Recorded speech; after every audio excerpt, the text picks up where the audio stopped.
Okay, so welcome to this next video for COMP3218, Game Design and Development at the University of Southampton. My name's Dave Millard, I'm one of the lecturers on the course, and I'm here with... Adrian Chapman, another lecturer. And Tom Blount, I also lecture on the course. So this is our first video for the second set of courseworks for this year. Tom, do you want to say a little bit about what we asked the students to do? So this coursework was all about narrative and storytelling in games. So we asked the students to create a small game prototype telling the story of one of 3 different fairy tales. They were asked to create a story with a branching non-linear narrative and something with a story engine so that the game could impact the story and the story would impact the game. Brilliant. Okay, well let's have a look at our first game, which I believe is called Poor Programmer. Okay. So, inspired from a real life story. Yeah, very nice. Shall we look at that? I like the aesthetic of it. Yeah, it's nice. Like the background music's nice. The title screen's really nice. I'm just gonna click on endings because I want to see what that is first. Okay, that's yeah. So good. We've got a little preview of there's multiple endings and we can see which ones we've discovered and not.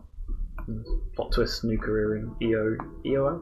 So, and I like the fact that although it just tells you the 3 there, but it doesn't actually tell you any information about them, so that's quite nice. So presumably if we come back to this having played through once, one of those will be resolved. Alright, let's give it a start. I hate my life. Okay, off to a good start there. 1 years old. My name is Vincent, and this is my story. Vincent is I feeling grew up in sad and sleepy. in Italy. I enjoyed the easy life, not caring about school, not caring about friends or anything. I love the slight Welsh accent. I soon had to make a choice. After secondary school. Okay, so I guess this is our initial choice. So And up at the top left it course, says yeah. Vincent is feeling sad and sleepy. Okay. After I finished secondary school, like sort of telltale style prompt there. I decided Yep. what I was going to do with my life. University. So I like the fact it doesn't give you an actual choice. The first time is literally just a, hey, press this button. Yeah. What do we reckon? I was afraid of my childhood dream. I don't know, should we go for...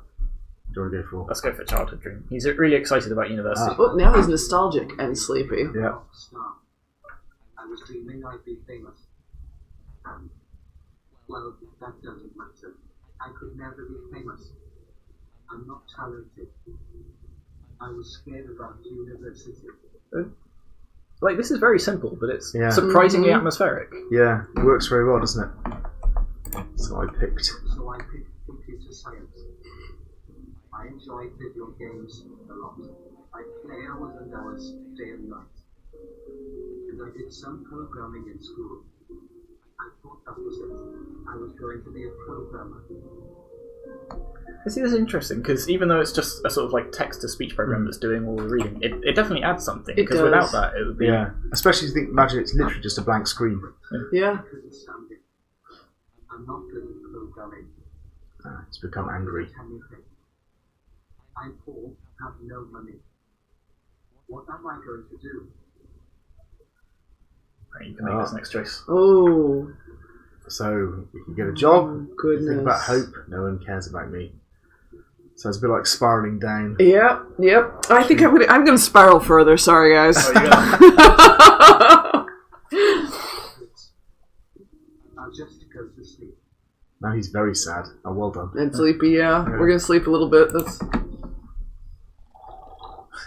Alright, we've got some Oh. graphics. Oh, there he's in bed.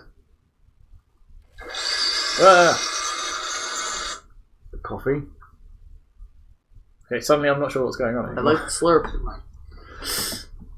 Very sad and sleepy. Oh, and tired still.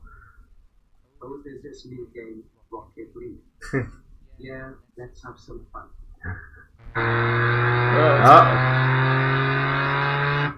Oh, darn it. I lost again. Stupid game, made it. Lunchtime. Rocket League. Oh yeah, so maybe those like little like flashes of like images and stuff, they are sort of tied together kind of nicely, just Yeah. like little snippets Yeah. of... Mm-hmm.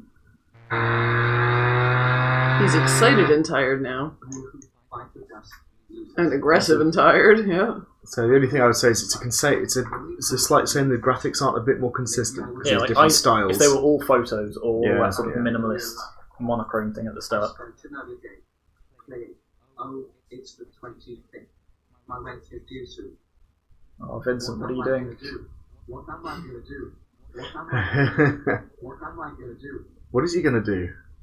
I'm still Oh dear. not super sure which fairy tale this is based on. I'm going to die. I think it's going to be okay.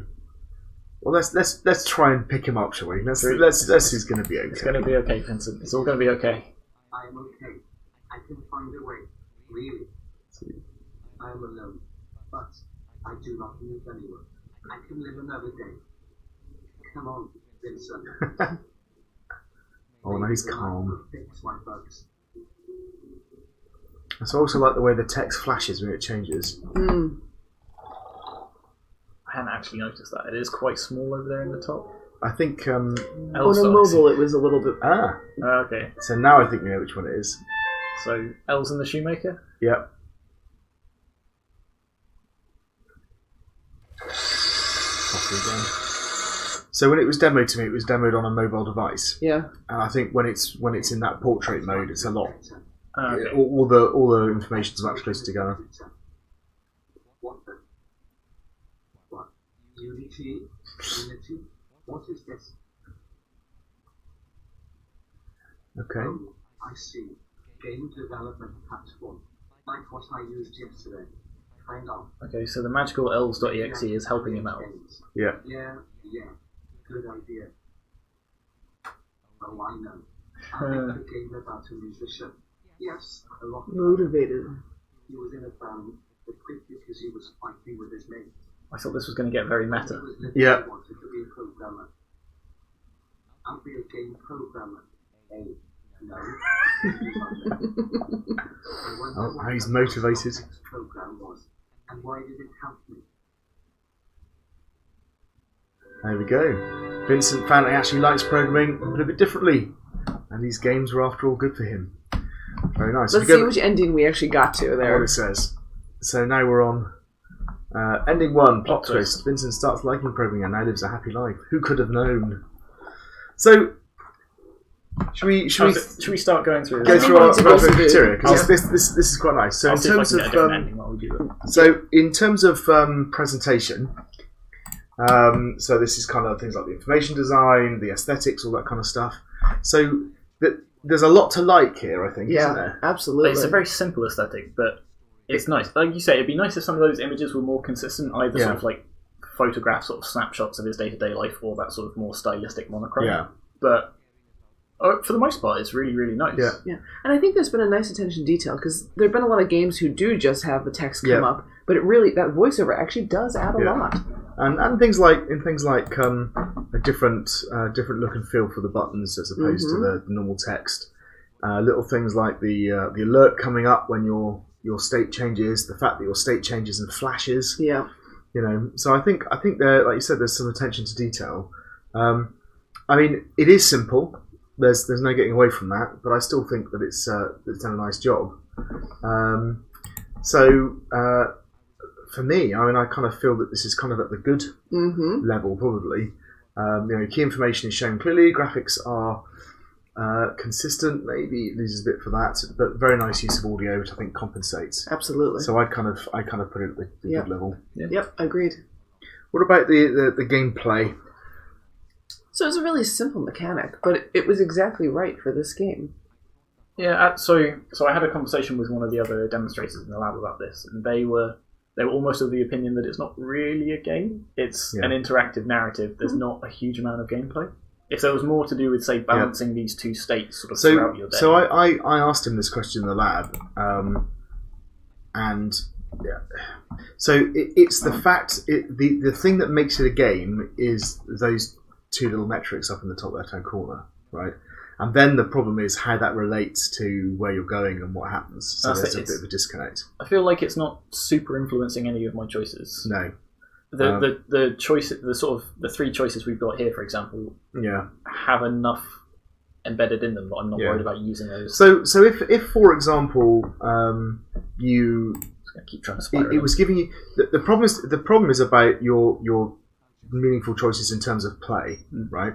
So it's like, how do they actually help you make decisions about where you are? And it's almost like they're more like just kind of feedback about what the consequences of your decisions are, as opposed to you trying to navigate to a particular place. So I think this game is a little bit inspired by Depression Quest. Yes. So I know you came up with this idea, and I did sort of point them towards Depression Quest to have a look at that, because it's a very similar style of game, a very similar style of mechanic. Yeah. But Depression Quest also has these sort of indicators of sort of like your state of mind, but then it uses those to change the choices that you're presented with. So as you're playing through and you get more depressed, it starts locking off some of those. And the point is, it still shows you what they are, right? Yeah. So it's not that you don't see them. It's the fact that you see them, but you can no longer select them because of your state of mind, and that's the feedback that makes it a game. So I think in terms of the controls, I think it's clearly designed well. It's very simple, but it works really well. I think the problem is to do with the fact that the mechanics and the narrative are not quite locked together. Well, we'll get on as to a result of that. As a result of that, is there meaningful play? Yeah. That's the interesting question. Or are you just exploring? You're just sort of trying to find all of the branches. Yeah. So for me, it kind of feels like at best it's maybe satisfactory, and it might even be more down towards the pass level. I would say it's probably closer to the pass, sort of. So pass is fewer inconsistent mechanics, and while the mechanics are very consistent, there's very few of them. And limited meaningful play. So I would say that the controls are not. I mean, the problem is there are hardly any controls, but they're not challenging. It does work well. Well, how about we go between a pass and satisfactory? Okay. That kind of reflects that. I killed Vincent. Oh, Vincent cannot stand anymore and decides it's easier to quit life. He's bleeding. Oh dear. I'll try and get my job next. Get sick. He's too tired to fight. So, and again, it's like, well, what's the kind of... The thing is, I'm not sure. I feel like it was just that choice that I made there that determined that ending. So the state of mind and all those choices I've made before it, I don't know if they had any impact. So, in terms of bugs, in terms of how well it works, I mean, it seems to work really quite nicely. Again, quite simple. So I think the problem here is the simplicity again. So we're down to so there's no complexity, but there's no real bugs. It's probably still good though, just because of simplicity. So I mean, honestly, looking at the mock scene we've got there, I'd be tempted to give it nearer a pass, just because it's such a simple game. There isn't. You're right. It does say a simple game. Yeah. Maybe satisfactory. Yeah. So I think basically the problem we have is that pass is sort of a simple game, but it also says that there are kind of bugs in serious bugs. Yeah. And by the time you get it to excellent, it says there are no bugs despite the complexity of the game. Yeah. So let's go in the middle then. Yeah, it's satisfactory. I don't think it's because it is simple, but there are no frequent serious bugs. And again, so a lot of the issues we have in the kind of the quality section are about the complexity, but they're actually to do with the interaction of the mechanics that are already here. So if the Vincent is feeling bit was tied better into the decisions you were making, I think across the board there'd have been sort of slightly better marks there. Yeah, I agree. What about the story engine? So we asked the students to hand in a diagram showing us kind of what their structure was. And for this one, it's kind of nice. So you've got a number of different endings. Obviously, we've got the thing is, I feel like a lot of these choices are meaningless choices, and that's sort of fine if they're done by design, sort of giving the player the illusion of choice. But we've got a split join at the beginning. Yeah. And then we have a kind of an early choice that sends you off down to one ending. But for example, this one here... No, but this comes back, right? It's basically two sets of split joins here.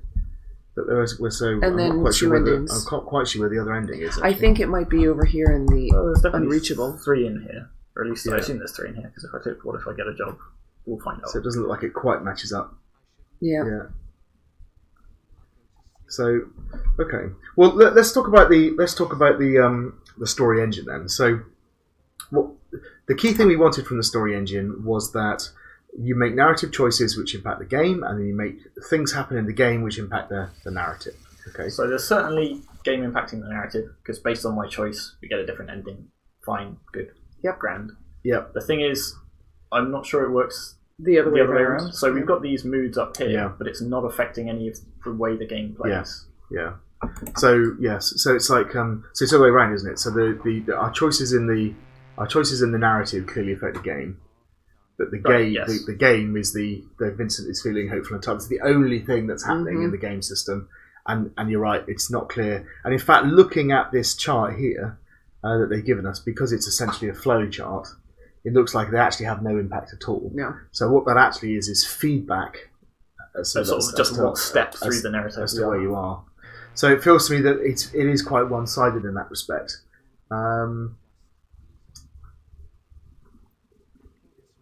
So satisfactory would be a simple story engine, which there are some examples where it goes one way or the other, and good would be both, goes one way and the other.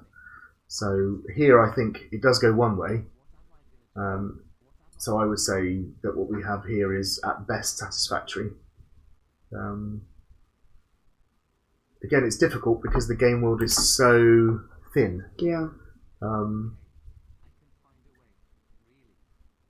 So I think it is a basic story engine, though, and that's where I come in. That if we look at the branches here, it really is just a pair of split merges. Yeah. So, but it's to do with the interaction. So, if we think about what the interaction is, essentially you make choices in the menu system, and that takes you down a different direction in terms of the game. Which, if you think of the game as being the kind of narration and everything else, so your choices do affect the game, but the game and things that happen in the game, that's essentially the only thing there is your emotions, and that doesn't affect your choices at all. Yeah. So it's very limited set of mechanics that has no impact at all on the narrative. So it's quite one-sided. Yes. And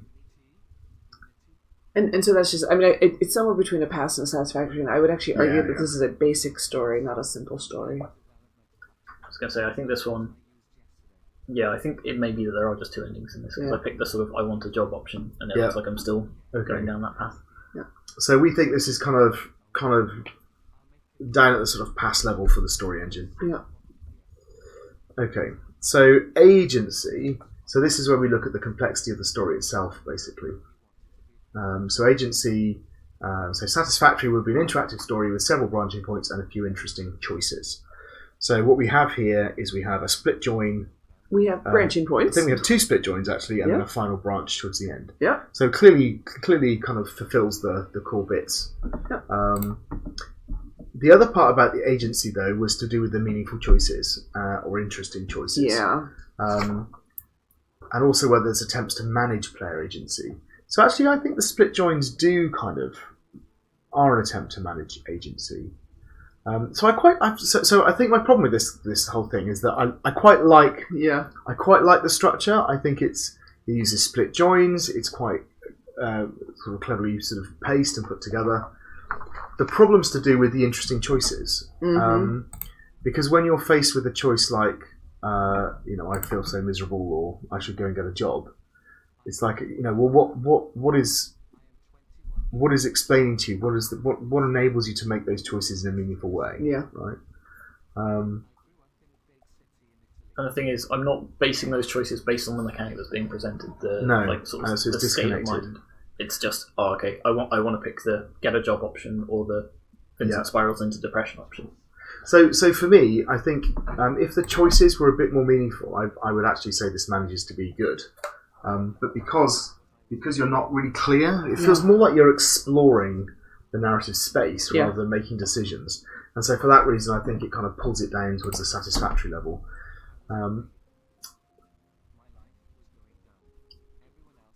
So that would be interactive story, several branching points, and a few interesting choices. Maybe bump it up a little bit because of the structure and the split joins and things. So maybe it's halfway between satisfactory and good. Okay, so what about the design? So the poetics. So the poetics are essentially how well does the mechanics of the game and the theme of the game and the aesthetics of the game fit the theme of the story, right? I think the aesthetics work quite well. Yeah, they're themed very nicely. Yep. Just little flashes of like this glimpse into somebody else's life is kind of like... And it's quite clever. Again, I'm not entirely sure it's 100% successful, that elves.exe thing and the integration with the story, but it's kind of, I kind of appreciate the fact they've tried something a bit more subtle, and I kind of like that quite a lot.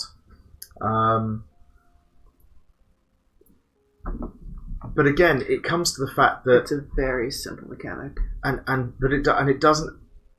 The mechanic isn't actually anything to do with the subject of the game. Yep. Yeah.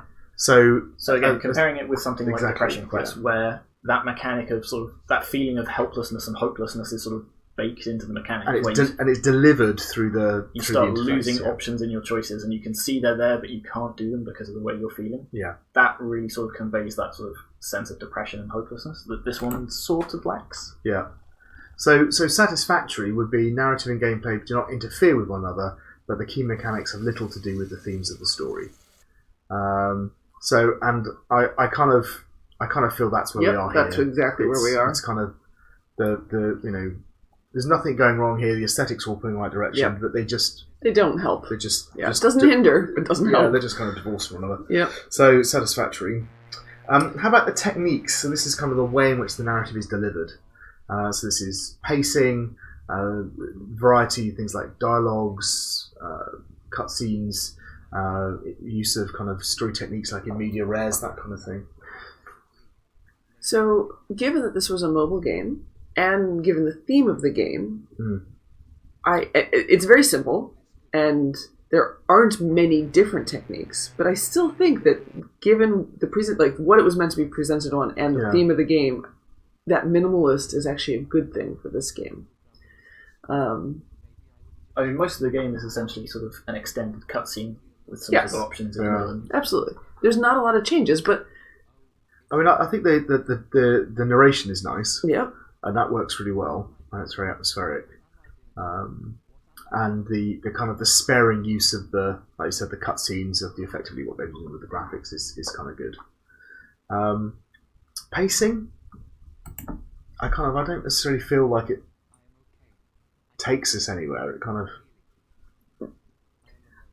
I might be reading more into it, but that's what you feel like when you're depressed. Well, that's true. Is that intentional or was that an accident, right? I think this.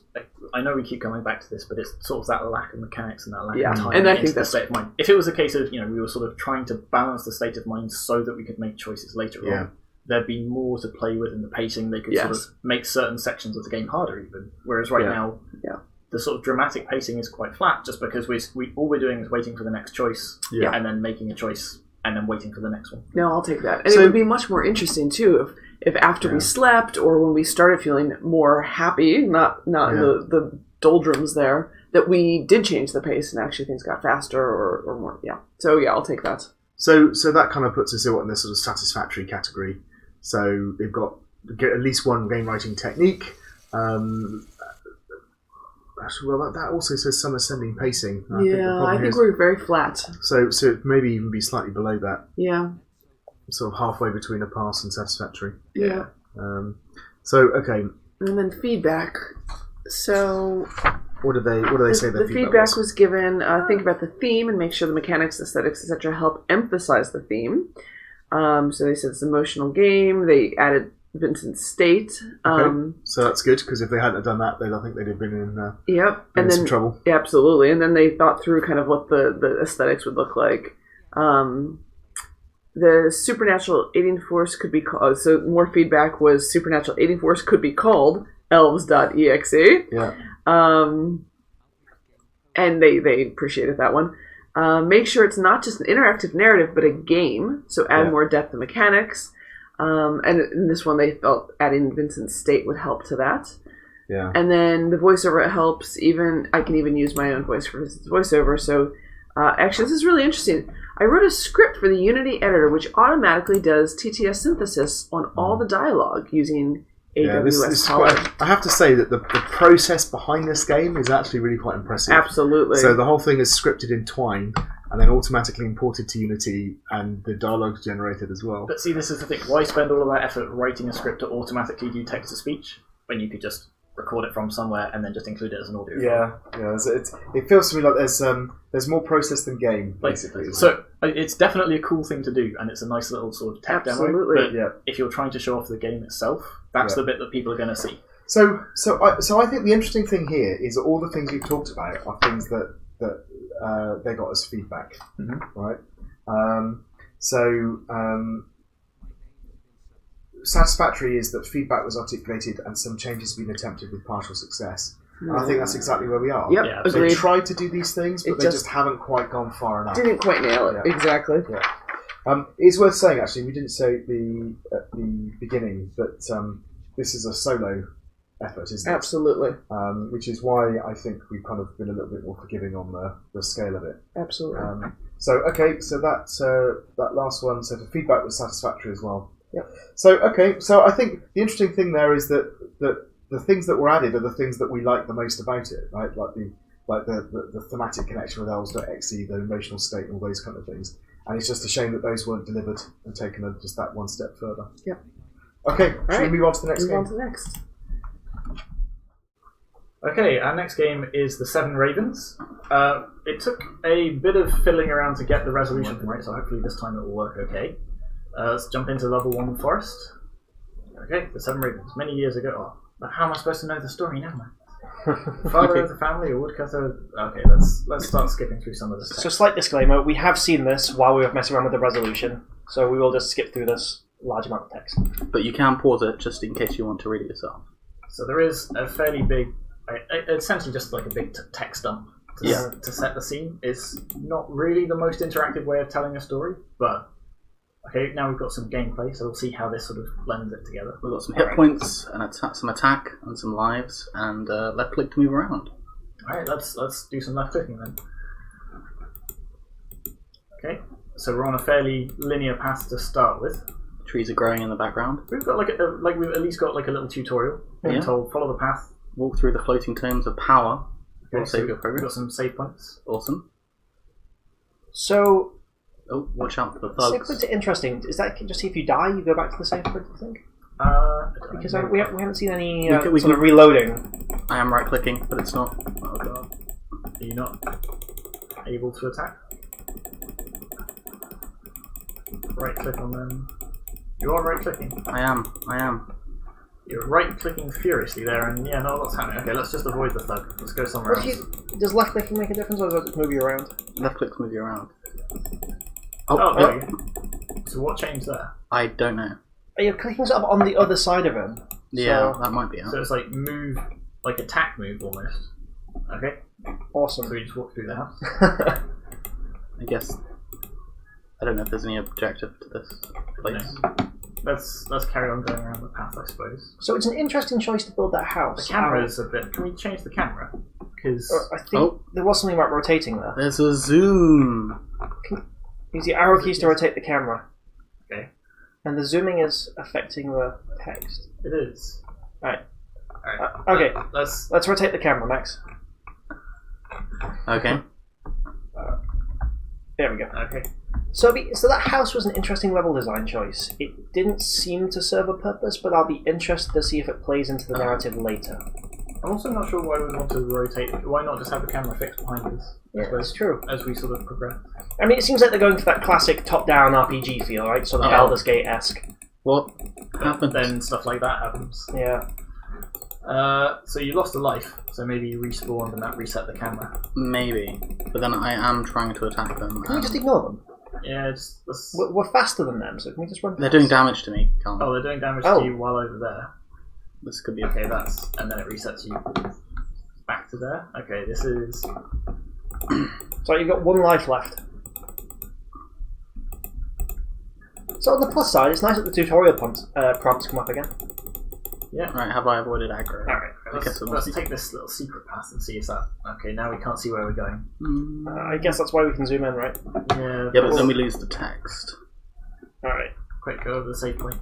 Oh. It's also telling us to keep an eye out for secret paths now that we're on a secret path. Okay. Also, There's a house there. Let's go check out that let's house. have a look at the house. This looks like an interesting house. Do you wanna... So we're still not getting a lot of story through the gameplay.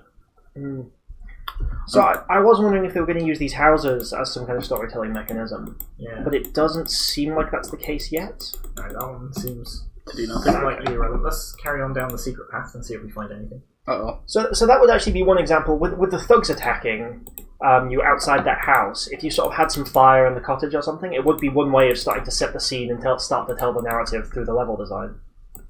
Because that would automatically tell us, just by walking past, that there are thugs raiding this area for whatever reason. There's not a... Well, I mean, the thugs themselves are sort of some environmental storytelling, right? They're setting the scene that this is a dangerous forest. This is true. But I agree, they could have done a little bit more with it. So you've sort of... I've got lost in trees. You've slightly clipped your way through the... Let's see if we can find our way back to the path. Can't see the forest for the trees. Oh, God. If I click on leaves on an object, it moves me towards the object in front of you. So the thing is, I think there's an invisible wall there to prevent you from wandering into the forest. Okay, no, there's not. You can just... and we've lost some of our UI text as well in the trees. Yeah, I would have to zoom Okay, in. well, let's stick to the main path. What was the point of that secret path then? Because it's not given us any story, it's not given us any gameplay, and it's not given us any... So, in the description that they've written, it does say that the secret paths will allow you to discover different parts of the narrative and have encounters that will be beneficial to the daughter's quest. That's my point, it didn't. We went there and nothing happened.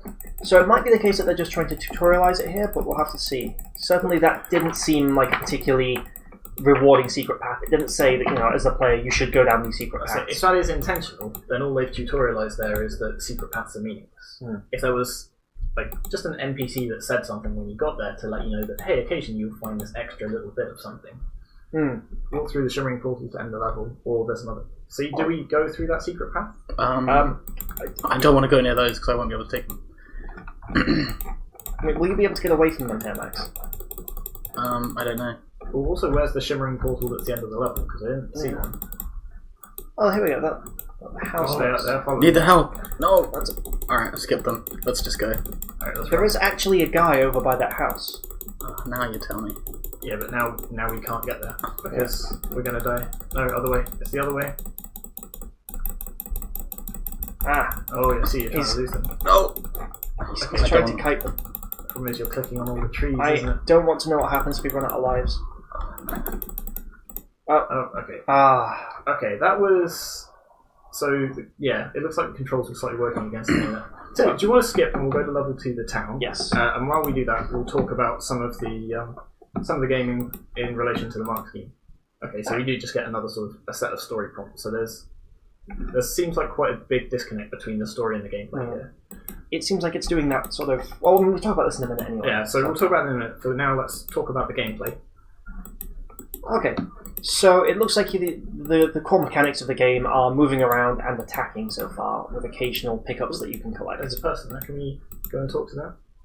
Oh no, Nope. there are no. Okay. You tried to be nice, Max. It would be nice to know who's hostile and who's...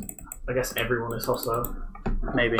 There was a distinctly different looking character on the previous level, though, so I do wonder if some of them might do something. So, okay, aesthetics and information design. So we've got some information design. We've got our hit points there. It's slightly annoying that they sort of do clip through the scenery, and the same with the tutorial messages. But it is there. We can see how many lives we've got. Why have we only got 0 lives at the start of this one? Let's not. Have you died 3 times already? Or? I mean, I did. Then we started again. So in terms of information design, we've got things like these potions here. Let's see if we can figure out what that does. So the graphics are all fairly standard sort of asset packs, but they are relatively consistent. We've got sort of fantasy houses, fantasy forest, fantasy thugs. There's definitely this slight jarring issue with sort of the world just ending. And some of the information design is just big floating blue text as well. So perhaps Although they've clearly thought about how they've designed the grass terrain, because it's clearly marked sort of where you should go to some extent. That's It's really actually there are actually paths to follow. That looks like a boss. I can take him. So how much damage does he do to you? Not- So then I was going to say that could be quite good information design if that guy is significantly more dangerous than the others, but he doesn't seem to be. And you're victorious. Don't know what I did it. You defeated the gatekeeper. So to go, we did skip through a lot of the text that was maybe setting the scene, but that's what players are going to do if you just dump a load of text on them, right? Mm-hmm. But okay, sticking with just presentation, information design, and aesthetics. So it's a fairly, like you say, it's a fairly consistent set of graphics, but I think there definitely could be more clarity in what the objects in the world do, for example. Is there any audio on this? Let's just bump up the sound a little bit so we can... Oh. Okay. So now we're in the interior of a castle. See, this is going to become a real problem with the camera, I think. Just because the clipping and the walls. Can you zoom out a little bit? No. You can zoom in. That's not helpful though. Let's go in that room and see if there was a thug. Just because I want to see if they put any sound effects on the attacks or anything like that. Here we go. Okay. We've got some in-game narrative choices. What do you want to do, guys? Given our success at fighting, let's go for persuade. Already, I was going to say let's attack him. Okay. Are we giving him a massage? I guess we're engaging in debate with him, but there's no sound. I think this is kind of sort of spirited dancing. We're going to reason with him through the medium of interpreted dance. Exactly. Right, so if we said some attempt at information design consistent with poorly chosen graphics, some poorly chosen audio. I mean, That'd be a pass. There isn't any audio. There isn't. The graphics are reasonably well chosen. They've got that sort of medieval sort of theme. Perhaps somewhere in between a pass and poor, because just from that absence of audio and things like the world just ending. Yeah, true. Alright. And I don't know what I can... Oh, he's disappeared. So that went on for Did quite you just a long kill time. him? I don't know. And I'm still dancing. Okay, so information design there sort of an issue. Yes. So gameplay. So let's start with controls, because I think that's probably the easiest one to talk about. Definitely an interesting idea going for this top-down RPG. It's something we don't see very often. So I mean, the controls themselves sort of make sense. They just seem to be a little bit buggy. They don't quite work. Yeah. So like the moving is hindered by the way the camera moves, and the attack seems a little bit inconsistent as well. So again, pass would be fewer inconsistent mechanics, challenging controls, leading to limited meaningful play. And I think that might be sort of the area that we're in. So let's have a look at the mechanics. As we're saying, we've got moving around, we've got attacking. We seem to have some sort of dialogue boxes that come up occasionally, even if it's unclear what those do exactly. We do have items we can pick up in the world. True, we do have those. But how exactly... Well, actually we'll come to that in a bit when we talk about the story engine. But I'd say they're not particularly meaningful in terms of mechanics. Attacking is just right-clicking behind people. The secret paths that we could choose to explore didn't seem to have anything going for it. So again, there might be something. Oh, okay. And again, we're just given this: do you attempt to reason with the Black Knight or attack him? And we've got no. What's the incentive for either? So attacking him, I'm guessing, will just cause us damage, but persuading him, maybe we get sick of giving back massages. I don't know. Yeah. So gameplay. So I think fewer inconsistent seems. Yeah. Okay. So we'll call that a pass. Bugs. Oh, okay, we're attacking this one. We've lost our sort of health bar as well, so we don't know how we're doing. There certainly seem to be a fair few bugs in this. Not to mention just getting it working at all was a bit of a nightmare. Yes, so there's all that health prompts and the tutorial messages we had in the middle of the screen. Those are what we couldn't get to appear for. So attacking does seem better on this level, but persuading him takes longer, and attacking him is just pretty easy. I think. But also, what's the upside or downside to either? Other than, I don't know. Because I expect, knowing the story of the Seven Ravens and the Seven Brothers, these Black Knights are actually going to be. I found my hit points. So they show up if they're outside of the. Okay, yeah. So it looks like they've been placed in the level rather than. So So pass would be simple game, playable but frequent serious bugs, and satisfactory would be infrequent serious bugs or frequent minor bugs. I feel like this is maybe between the two of those. I agree. I think there's a little bit much going on to call it a simple game. They've clearly tried to do quite a lot, particularly with the camera, particularly with sort of both dialogue and attacking and all of this. But it's just, there's enough bugs to call it a frustrating experience, I think. Yeah. Okay, so if we look at the brief they were given, sort of creating the story engine. So the story engine is all about how the game affects the story and how the story affects the game. Right now, so I suspect there is one, because we're being given these choices, but it's really, really not clear, especially through the rest of the game, where there's a big separation between story and gameplay. Yes. So it looks like the primary method they've done of integrating the two is to have you wander the world, and as you come across those secret paths and as you come across those different locations, to have encounters. And those encounters would give you somehow beneficial. So somehow they make the quest easier. It doesn't say exactly here. So interestingly, apparently if you go into one of the rooms in the castle, you'll discover that these knights are actually your brothers. Okay. So apparently if you go to the Knight's Hall... just attacked by another one. So it seems like it's just the fact that in the Knight's Hall it tells you there are 7 knights, and that's... Okay. They do have ravens on their shield, which I thought was a nice touch. So that is a nice bit of information design actually there. A little bit of metaphor. Yeah. But it doesn't seem entirely clear how the... It doesn't seem entirely clear from what I've got here how exactly the encounters do tie into the mechanics of the game, or indeed how the mechanics actually influence the story, though it would seem if we are killing our brothers here, there is actually an interaction going on. But I think a lot of this is going to hinge on what actually happens when we kill 7 of them, right? Yeah. But I guess I went into this room, and I think this is the Knight's Hall, but it didn't really tell me anything. It also says you're on -1 life. Yeah, I'm that good. So how many chairs are there? 1, 2, 3, 4, 5, 6. 1, 2, 3, 4, 5, 6, 7. So there are 7. So that is quite a nice touch, but it's also very, very subtle. Yeah. And also, there could just be 7 of them. That doesn't necessarily hint that they're our brothers. We did also skip the narrative for this section as well. So let's take that into consideration. But it does seem so in terms of. So satisfactory would be a simple story engine that has limited integration with the game world. There are some examples where the story impacts the game world or is impacted by events from the game world. I mean, there are also 5 beds in here, so that means there's 5 ravens. Yeah.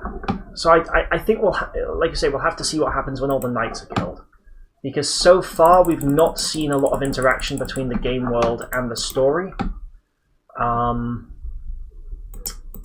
It'll be interesting to know what the sort of option is between just a sort of you win, you save them all, and you lose, you didn't save them all. In terms of story to the game world, though, it's difficult to say because we're not really seeing the story manifest itself in the game world at all. Yeah, so we're getting that sort of narrative chunk between each level that sets the scene, but it doesn't necessarily... It affects the environment in which we're playing, but not the actual game itself. My intuition on that as well, although I can't seem to see it here, is that will not change. I suspect that might be fixed for each level. Yeah, I suspect you're right.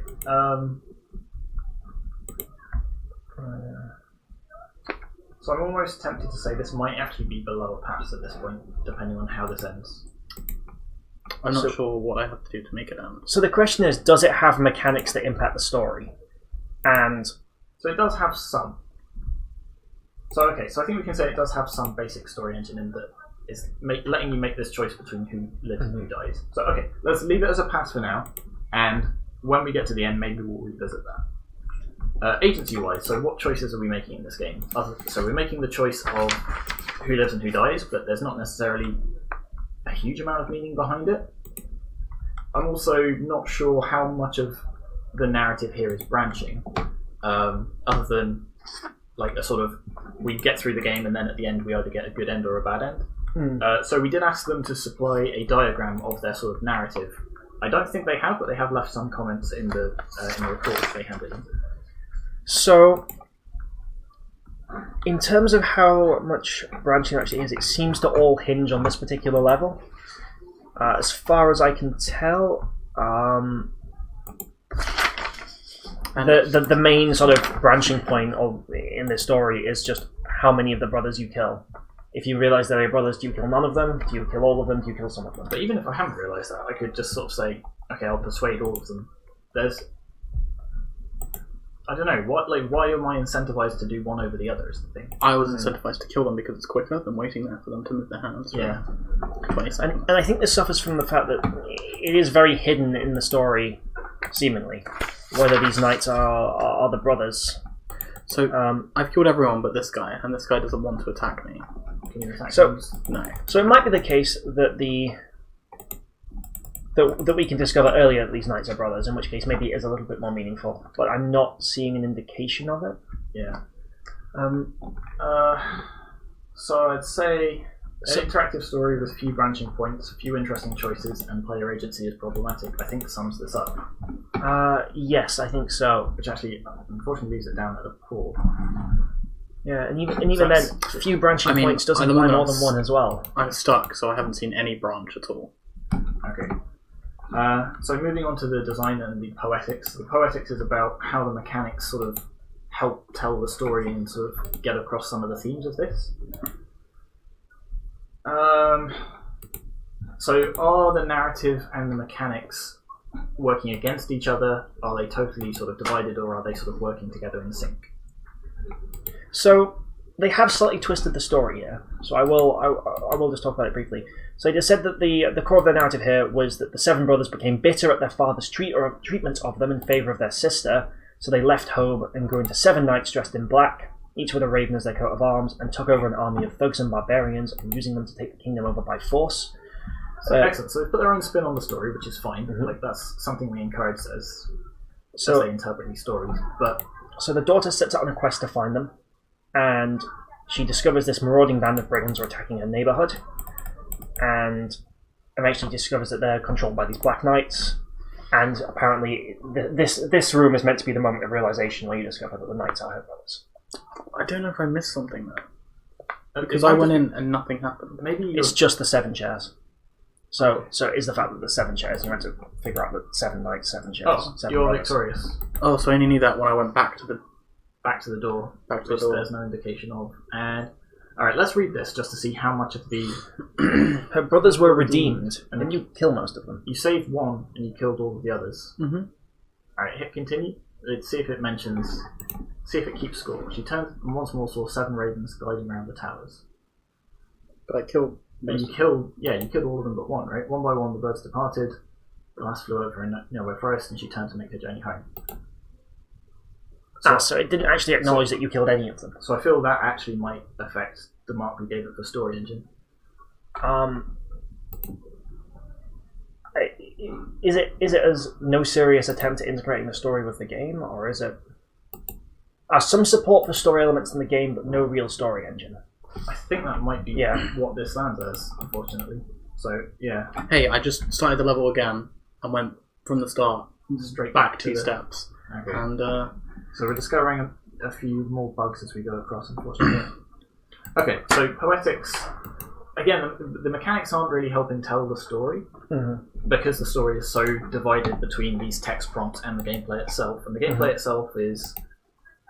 it's not necessarily actively working against the themes of this story. There's obviously conflict, sort of like the metaphorical conflict, or let's say the overarching conflict of the thugs with the villagers, and we're sort of fighting our way through them. It's odd that we only ever try and persuade our brothers that this is wrong. We murder all of these other people with seemingly no care.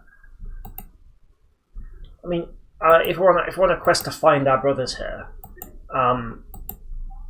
that doesn't seem especially reinforced by the murder all the thugs gameplay necessarily. Yeah. So if the theme is redemption or I don't sacrifice, think it's, necessarily serving it. I'm not sure it's working against it. It may just be. So a pass would be narrative and gameplay have some conflicts. Some of the mechanics go against the themes of the story. I think it might be just above that, but only just. Maybe somewhere between a pass and a satisfactory then. Yeah. Techniques. So this is pacing, and this is their use of sort of dialogues, in-game information, scripted events, cutscenes, flashbacks. So perhaps the secret path was to just give you this checkpoint. Perhaps. Okay, so we've got what are effectively cutscenes between each level that sort of tell some of the story. I wouldn't say they've been particularly well used though, because cutscenes are intended to take agency away from the player to force them into a moment of where the character is perhaps powerless, for example. Yeah. And here it's just used to exposition of the reader, I feel. So we've got little elements of environmental storytelling, perhaps like this collapsed wagon and a thug right next to it.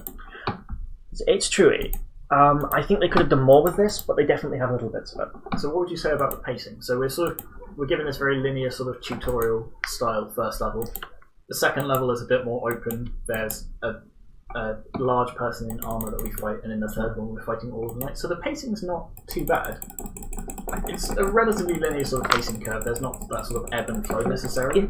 Is there a curve to it? Do you think the pacing meaningfully increases in terms of drama over the course of the game? And then... I would say so. Perhaps not. They perhaps could have emphasised it better, but I think it does. Like I say, you've got a very sort of small linear tutorial section with some initial conflict, and then the second stage that's slightly more open. You have to run around and fight people, and then the third one is the climax where you meet the 7 brothers. It's true. You do have the 7 brothers. You have there was that sort of boss in the middle one as well. So again, if we look at the mark scheme, some ascendant pacing, use of one game writing technique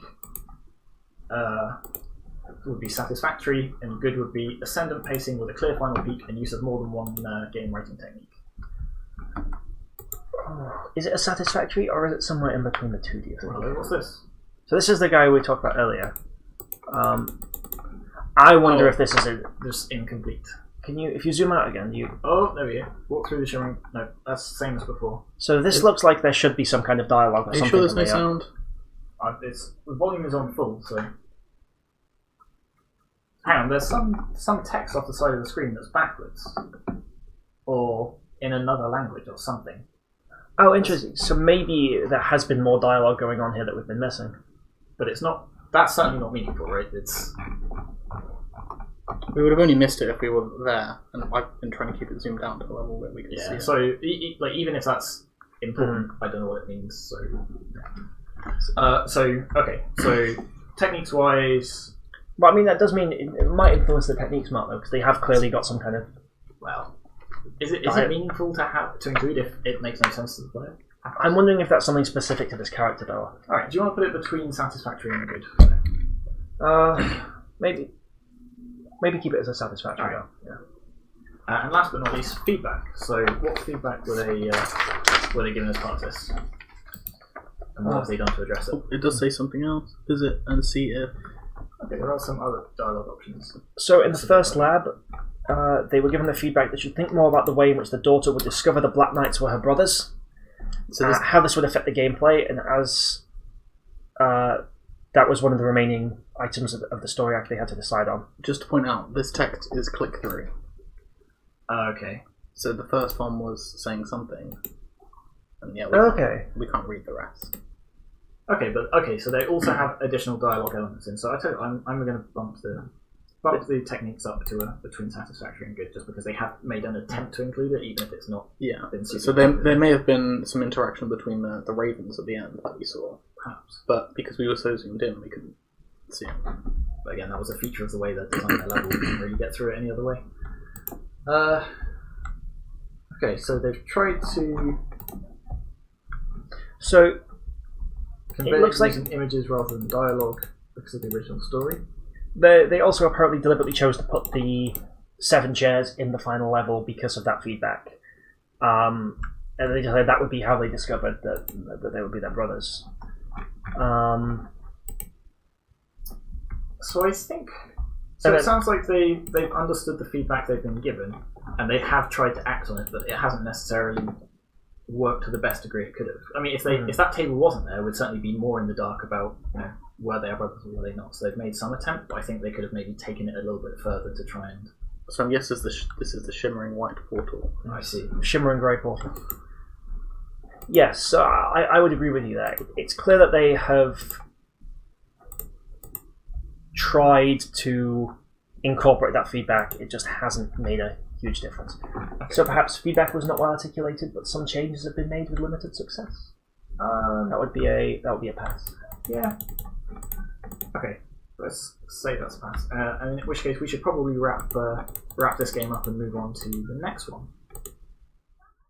So I'm back in for this one for our third game, and this one is called The Raven 7, I think. Some variety. Mixing it up a little bit. Isn't it a nice day for some gardening, Father? Press enter to continue. Cloaked figure. You want to restore your brothers? Come find the moon. Travel north and find him underground where he spends the hours of daylight. Wait, what brothers? Quite like that. There's a so just a note. I noticed you clicked through that last one without really reading it, and it's because the text is very slightly too long, probably. But, all right. Sure. You were small and sickly, so I sent your brothers to fetch water for emergency baptism. All right. Yeah.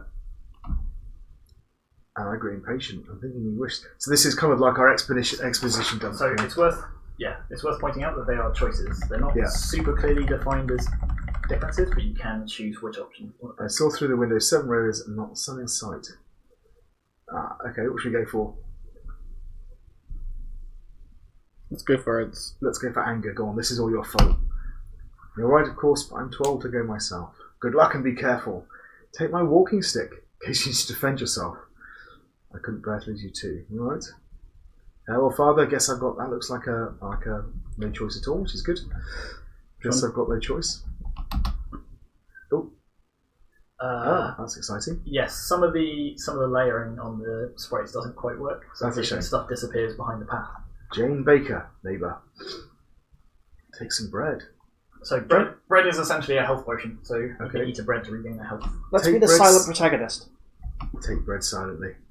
Okay. Oh, there we go. So we've got health, bread, and weapon. So bread is X, weapon is Z. So I went east. Yes. And there's dead end. There are some slightly jarring scene transitions. So Okay. there's an invisible. Also that. So we're not only silent. But So also I invisible. don't think that happened when I saw it in the expo. No, I don't. So it may be an artifact of the resolution. Certain things definitely disappeared behind these. Okay, so this definitely didn't happen in the expo. There's a wall of barrels there that you have to knock down. Oh, okay. There, Alright. okay, we're back. There we go. So we went north. Yep. We're in here. So now we're in the underground place where the moon is. This is giving me some very Pokemon vibes. I was going to say more slightly Zelda-ish. Oh yeah, I can see that. So we've got some monsters to beat to get to There's the a strange figure over I do quite like the art style of this. there. Oh. Oh. Remember to eat your bread, press X. No time for that. So the other thing is, you don't actually need to fight any of this. You can just dodge around. Run through. Okay. So Says that's the Fine, you have come. Your brother was stolen by the tyrant you know as the Sun. Alright, you are uniquely suited to retrieving them. Let's continue. All under my brief triumph over the Sun, you are the one who can vanquish him once and for all. Your victory against my worshippers proves you're up to the task. Your neighbour, Jane Baker, is an agent of the Sun. She gave us all that lovely bread. Maybe the moon is not to be trusted. I have reason to believe that she is hiding my sword of shadow somewhere in her house. The house is made of wood. Okay. Burn it down. That doesn't seem very nice. Then head east to find the sun. And now restore them to their human forms. Okay. The shortcut out is now open. Go south. Good luck, my champion. Alright. So again, nice little bit of level design. We don't have to go back to all of those enemies. We can just go straight down this path I like that. it showed us earlier. Yep. There we go. So now into the invisible garden. Here. Right. Insert name here. How was your try? Wait, what are you doing with those matches? Oh, that's Jane. I'm sorry, Jane. I don't want to burn your house. It means I need to sort. Should we say I don't want to burn her house down? She's nice. She gives bread. It's true. It's I true. like bread. We have no reason except for speaking to the moon, which is somewhat delusional in the first place. Oh. But just hear me out, okay? The moon must be deceiving you. I have served the sun all my life, and I know him to be righteous. Just give me those matches and go talk to him. I'm sure I'll help you get your brothers back. I can hardly take the word for James to set the house on fire. Okay, so are we gonna just trust the moon? Or are we gonna? I mean, what's the moon ever done for us? Right. We were born under was it a lunar eclipse or a solar eclipse? Yeah. That's got to mean something, right? Let's burn the house down. Let's... Go on then. Okay, so we can take the Sword of Shadows, Moon sword. and now we go east to defeat the sun. Jane seems surprisingly unreactive to us. Yeah, she doesn't seem bothered. Alright, so now we can go this way. I can't believe you burnt Jane's house down. It's so harsh. Alright, so here's the sun. Dun, dun, dun, dun. So we do have the sound up full, so I don't think there's any music to this. It is The quite moon's interesting the they've view. chosen to put the sun underground. Yeah, it's odd, isn't it? It's true that I stole your brothers, but only for their safety. It is the moon who transformed them as a way to control you, so you could use your power against me. Defeat the moon and the spell will be broken. Okay. I will freely give you your brothers, but hand over the sword. It's done too much damage already. So one of the problems here is, how do we know which one to trust, right? I mean, I know kind of... Well, that's up for you to decide. What makes this not random? Should we basically? trust either of them, though? Are we getting anything to kind of... That's it. If there were little bits and pieces sort of scattered throughout, we Yeah. could explore and find that gave a hint as to Yeah. which one was. And the they good... don't need to be heavy-handed clues. They could just be notions about the character of the sun and the moon and what they do. Right? It's interesting that they've almost gone for this. Maybe mystery's too strong, but that sort of mystery feel to the story of who is the villain here. Which one do we want? Sun sword? Well, let's stay on our path. I was gonna say, we burnt a house down for this. Let's We're go that way. committed now. It's your own detriment, but fine. Your brothers will follow you now. I must prepare to rise. It's almost dawn. That's why they see. That makes sense. Yeah, I like that. So I think we have to kill the sun. as if you. Thank No, you. we'll have to So kill the moon now. we got our ravens back. What are we doing now? So the So the moon asked us to kill the sun, but we Yeah. refused. Yeah. and the sun has the moon has a sun on the ravens. The moon has a curse on the ravens. Yeah. So the moon is not going to transform them back for us now. So we've Okay. got the ravens back, Yeah. but they're going to stay as ravens, I guess.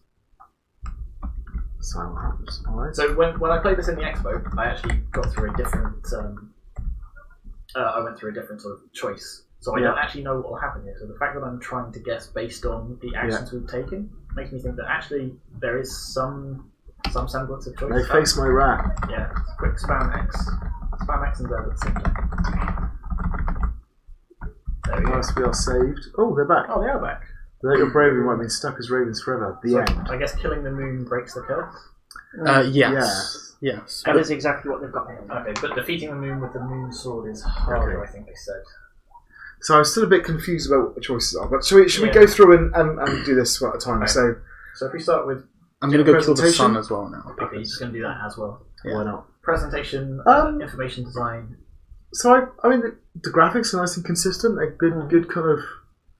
I mean, There's nothing jarring about them. no, it works fine. The way the text comes up is a little bit clunky, but it works okay. And the same is true for the Like a little inventory at the top. the It's inventory and hit points. It's kind of basic but functional. and works. Also just the weapon animation, so we can see very clearly where we're attacking. Yeah, that's quite nice actually. Also, just the fact it has little control prompts next to the bread and weapon is actually quite an intuitive way of going, okay, that's how I use this. And you get the reminder throughout. Yeah. So I don't think there's any necessarily clear-cut ending screen or epilogue, which is a little bit of a shame. Yeah. Well, We have also just plunged the world into eternal darkness. but it's still sunny. Well, that aside, but I feel like maybe Have should... we? I thought we killed the moon. And then we just killed the sun. as well, just because. So that is an interesting point. And now though. they're back as ravens again. That is an interesting Oh, point. that's interesting. Not to nitpick too much, but And if also the the sun moon is down and this is meant to be night, Yeah. then it is decidedly bright out. Artistic Yeah. license we want to see. I can kind of figure them a little bit. Okay, but now we've... We all are. Oh, we're still going. Okay, so it's the story engine's slightly bugged out because now we've killed the sun, the moon is back, but it's now thanking us for having killed the sun. Oh, I see. So hey, at least this way we get to see both endings without... So now it freezes the player. Right. That's what it should have done when we killed the Earlier moon. on. I see, but this time our brothers are back and they're disappointed in us for having killed Yeah. the sun. Alright. So the only problem with the presentation is, as far as I can tell, there's no audio. Yeah. So good would have been key information is shown clearly, graphics are consistent, and appropriate use of audio. So I think information is shown clearly. I think graphics are consistent, but no audio. So I think it's probably has to be down in the satisfactory level. Sounds bad. Yeah, but it's still it looks nice, nice and effective. Gameplay, I guess. Yeah, so So what mechanics we got? We can move around, we can explore, we can attack things, we can heal ourselves. And then we've got the dialogue dialogue mechanism. Yeah. So a number of different mechanics. Yeah, there's a reasonable number in there. Controls. Yeah, they're pretty reasonable. Yeah, it's just X and Z and then space and arrows. So. And although I think we felt a little bit lost inside the narrative, you can play, you can move around and play. So it feels to me that it probably hits the things you need for good, actually. Yeah. Okay. Yeah.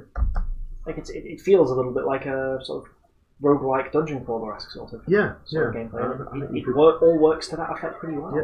Yeah. So, bugs. Okay, so a couple of bugs just in terms of the graphics and the sprites, and this one at the end where the moon shows up and we get to see both endings at once. So they're kind of. So would we call that infrequent serious bugs or frequent minor bugs? Well, both of them are in the same satisfactory category. So I would say that there's sort of infrequent. I think the bug at the end is a fairly serious bug because you're obviously not. But then it was only freezing it, so that would have been that should have been picked up as soon as they did some playtesting. So the X-ray. It still feels to me like that satisfactory level is about right. Infrequent serious bugs and frequent minor bugs. It's like, well, you've got lots of issues with sprite layering, but you're still playable, and then you've got a slightly problem with the end bit. So yeah, satisfactory I think is okay. I think when you consider the barrels earlier on as well, that was quite a big issue because I did block progression. At the Let's Play, that was fine. Yeah. There was no issue. I think it's more to do with the scaling that they've done. Yeah. But yeah, that seems fair. Right, okay, let's have a look at the brief then. So the story engine itself. So story engine is, does the game world affect the narrative, and does the narrative affect the game world? So I'd say yes on both counts actually. I think so. So we get so based on the choice of to whether to kill the sun or the moon, we get a different ending. Either our brothers are happy with us or they're not. Yep. And as we progress through the story, it unlocks more parts of the game world and more weapons. And you have choices like burning the house down or not, so all those kind of things. So I think there's and it does react to what you've done. So yeah, I think if you don't burn the house down, she gives you more bread. So that's and then you can go and talk to the sun, and the sun gives you the sun spear, which is a sort of equivalent weapon for killing the moon. So they've made a point. So I was going to say they've made a point as well to make it a choice within the game's mechanics to kill the sun or not. So it's doesn't unlike the moon, it doesn't automatically attack you. You have to make that choice. Yeah. So I think they've done. So I think in terms of the story engine, I think they've done a pretty good job actually. So if we see good for the story engine. An effective story engine that has some integration with the game world. There are examples where the story impacts the game world and it is impacted by events from the game world. Yeah, so I think that's clearly the case. So what would you need for to be excellent? So basically just more integrated into the game world. So how integrated is it basically? So what do we think about the level of integration then? It's not bad. You've got, I quite like the example of the sun is a good one where you actually make the choice. You kind of effectively make a narrative choice within the game world, a kind of diegetic choice. You've also got the narrative choice to burn down the house, which actually gives you, even if it's limited, access to the house and the items in it. And that made a physical change in the presentation of the world as well. There's it's only a few screens, obviously, because of the scale of the game, but I would say it is quite well integrated. I might go as far as saying this is excellent for the story engine. I think I'd agree. It's interesting because on the surface it may seem like a very simple story and even a very simple game, but there's enough going on there that it demonstrates everything we ask. Mm-hmm. So So I think we'll go for excellent. And in terms of agency, so this is looking at the complexity of the story and also the meaningfulness of the choices. So I think that they hand in a structure. They did indeed. So there's two major choices in the game. Whether you burn the house down or don't burn the house down, and whether you choose to kill the sun or not kill the sun. And I think they described it as a mirror world structure, didn't they? Mm-hmm. Yeah. So it's also worth saying they've managed some of the agency in that first opening conversation, because I don't think those choices you make one way or the other actually affect things, but it's just to give you that sense of you're making a choice. So even with that, you were saying there's quite a lot of text to get through, giving players just little choices in the way their character reacts. Just to have those points of interaction.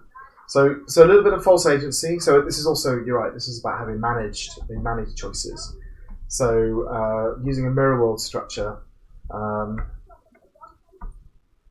I think that's one way of managing it, and the other way, so you're using the same assets but for different paths through the story, and the other one, as you said, is by doing things like the false agency as well.